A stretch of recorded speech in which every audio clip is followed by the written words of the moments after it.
The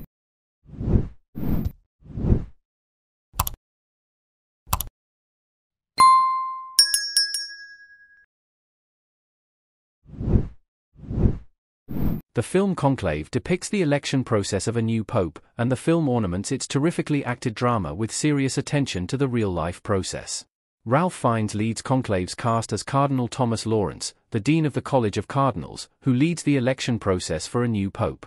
While sequestered, various cardinals such as Bellini, Stanley Tucci, Tremblay, John Lithgow, Tedesco, Sergio Castellitto, Adeyemi, Mzamati, and Benitez, Carlos Diaz, vie for the papacy, and various, threatening secrets are uncovered about each man.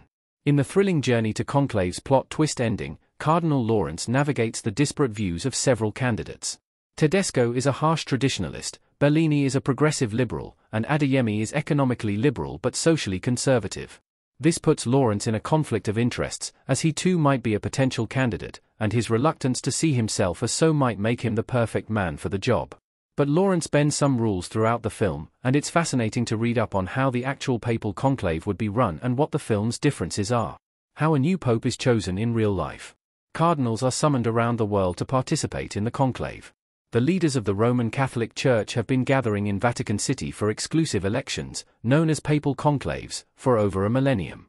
To this day, the papal conclave is held at the historic Sistine Chapel, which has been the case since 1878, when Leo XIII was elected.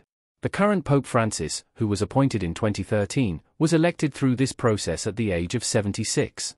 The vote for a new pope is a highly secretive process held behind closed doors at the Sistine Chapel, which is scanned for microphones and cameras before the procedure begins.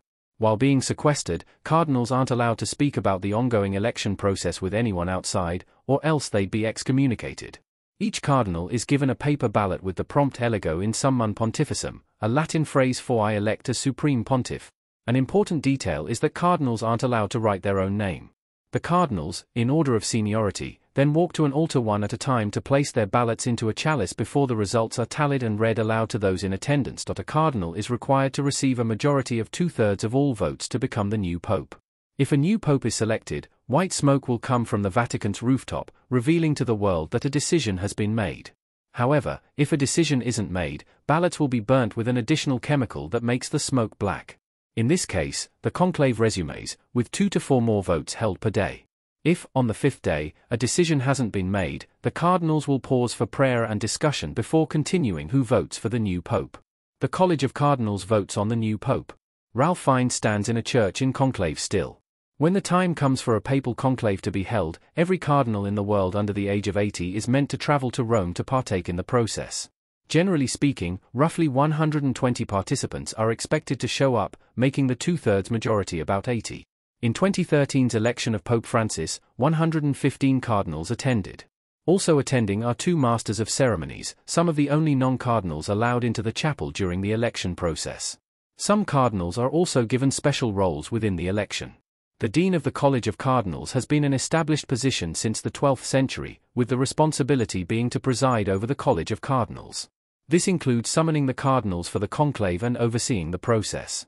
The dean will typically have a vice-dean, in the case where the dean himself might be elected pope, so that someone will be prepared to take over the responsibilities of the dean to complete the process. There have been 9 cases in history where the dean was elected as the new pope. Aside from the dean, 9 cardinals are chosen at random to serve various roles in the election process. 3 are selected as voting judges, called scrutineers. 3 are selected to collect votes from cardinals who are restricted to their living quarters due to sickness, and 3 are selected to double-check the work of the scrutineers. The non-cardinals, including the masters of ceremonies, are not allowed to be present in the chapel as the cardinals write their ballots. Can only cardinals become the pope? Technically, any baptized Catholic male can be elected pope. Sergio Castellitto in conclave. Since 1379, every pope of the Roman Catholic Church has been a member of the College of Cardinals. However, there's no rule that states that they're the only ones allowed to be elected. Technically, any baptized Catholic male is able to be elected, but a non-cardinal hasn't been elected since Pope Urban VI, who was an archbishop. While it's possible for a non-cardinal to be elected, it's typical that the cardinals will select from amongst themselves, carrying out the process similar to how it's portrayed in the film.